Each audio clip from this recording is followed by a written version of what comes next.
It doesn't need to be one because you've given it chicken. Okay.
If you've made it all the way through the video and you're watching this, thanks for watching.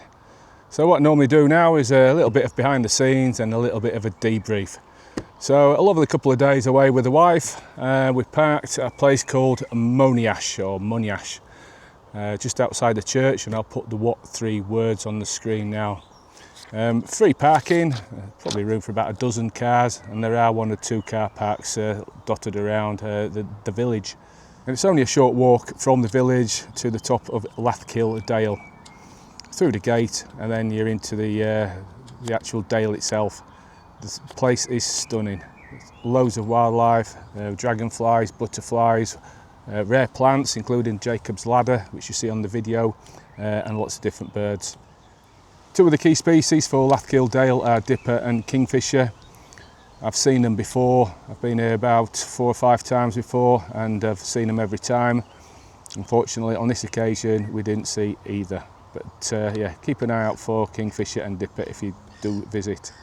You see me concentrate on a little hill called Parson's Tor. Rumour has it in the 1700s there was a parson on his way back home from the pub. He actually fell off that cliff there. So a little bit of folklore, a little bit of history. That's why it's called Parson's Tor. Further down the valley, you might see evidence of some old lead mine workings. Again, there's lots of history and signage there. Bateman's Cottage. Yeah, worth exploring if you're into your history. Lots of mine shafts, but keep out of them. A lot of them are gated off. So the plan was to walk down Lathkill Dale to a little village called Orchid, turn right and then head up the river Bradford. And just at the back of the village of Youlgreave, there's a wild swimming place. However, when we've got there, it was absolutely rammed. There must have been 100, 200 people there. So we decided to give that a miss and went straight to the pub. We stayed the night at the Bull's Head in Youlgreave. Got it booked on booking.com, £118 for bed and breakfast for 2 of us. And then we had the evening meal, a couple of lovely steaks. The pub was spot on. The food was stunning. The staff couldn't do enough for you. The bed was really comfy. It was just because of the heat. It was a bit stuffy, we didn't get much sleep. So day 2, after a full English breakfast, and again it was a big breakfast, I struggled to finish it, but it didn't beat me. We headed off. We wanted to do a circular rather than just heading back up Lathkill Dale. We headed over the tops. Possibly a good move because we were higher up, there was a little bit more wind just to keep us cool. And then we eventually, after a couple of miles, we dropped down into Lathkill Dale and just finished the last section up Lathkill Dale where we'd walked down the day before. So day 1 was about 6.5 miles and day 2 was about 4.5 miles. So back at Monyash, once we dumped the bags into the car, we decided we were going to go to the nearby pub, which is also coincidentally called the Bull's Head. But right next to that pub, there's a little ice cream parlour. So we stopped there for an ice cream and a coffee. The place is very popular with bikers, as you can see in the video, and lots of bikes floating around the area. I did consider taking the drone. However, Lathkill Dale is a site of special scientific interest, SSI, and it's a national nature reserve. So I'm not going to put the drone over a nature reserve. In all, a fantastic couple of days. Really enjoyed it. The wildlife was spectacular. It is a limestone valley, so keep your eye out for fossils in the limestone. But in all, a great couple of days away with the wife. Highly recommended. So if you've never been to Lathkill Dale, give it a go. If you have enjoyed the video, don't forget to give us a like and subscribe. And until next time, that's me signing off, and thanks for watching.